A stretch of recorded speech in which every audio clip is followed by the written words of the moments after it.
Dalam Bapa dan Putra dan Roh Kudus. Amin. Allah Bapa yang penuh kasih. Ada banyak badai-badai dalam hidup kami. Entah karena dosa kami, entah karena dosa orang lain, entah karena situasi, apapun juga.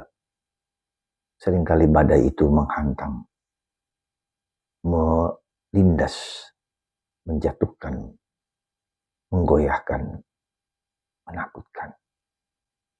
Seolah-olah Tuhan tidur, tak peduli dengan hidup kita. Bantu kami ya Tuhan, untuk tetap bertahan dalam kesulitan apapun. Bersandar kepadamu saja. Terpujilah namamu kini dan sepanjang segala masa. Amin.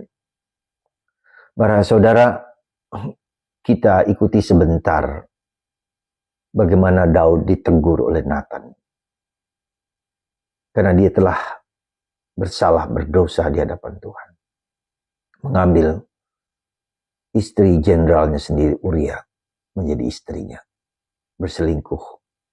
Dan menyuruh orang membunuh Uria.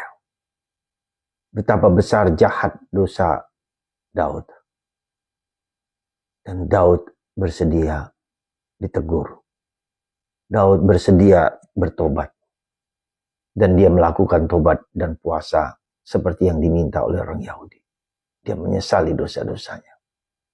Dan Tuhan berbelas kasih. Bahkan dia menulis Mazmur 51. Yang setiap Jumat kami doakan oleh para imam biarawan dan biarawati. Hatiku, murnikanlah hatiku ya Tuhan. Kata-kata ini, kata-kata dosa dalam dirinya, diungkapkan dalam puisi yang indah. Ada satu hal yang menurut saya sangat dahsyat. Tak ada dosa sebesar apapun yang tidak bisa diampuni Tuhan. Sekali lagi, tidak ada dosa sebesar apapun, sehebat apapun yang tidak diampuni Tuhan. Ada kisah tentang seorang kudus, Bartolomeo Longo, seorang imam gereja satanik. Sekali lagi, gereja satanik, gereja yang Satan yang menolak Tuhan. Dan dia bertobat. Bahkan bertobat karena Bunda Maria, karena Rosario.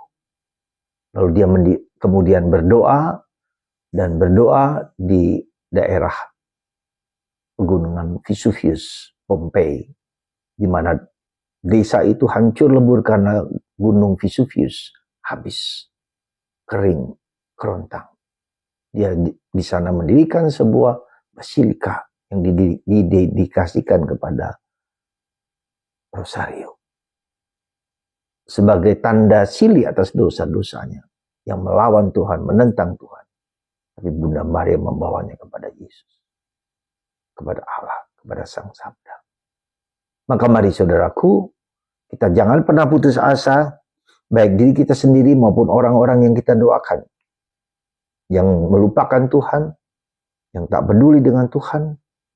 Tapi berkat kemurahan hati Tuhan dan Bunda Maria, mereka dibawa kepada putranya Yesus dan kembali kepada Bapa. Saudara, itulah yang terjadi ketika Yesus mengalahkan badai, kuasa alam apapun, di langit, di bumi, di bawah laut, di gunung, dimanapun. Ya, telah dikalahkan oleh Yesus. Diam, tenanglah. Di tengah badai kehidupan, di mana kita merasa bahwa Tuhan seolah-olah tidur. Tidak tidur Tuhan. Tuhan perhatikan setiap detik, setiap saat hidup kita masing-masing.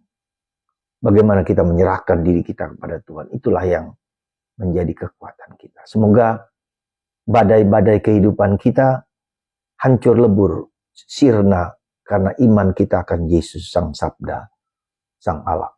Berkat Tuhan atas kita semua. Semoga kita dirahmati, dikuatkan, diteguhkan, karena Tuhan menang atas segala sesuatu. Bapa, Putra, dan Roh Kudus. Amin.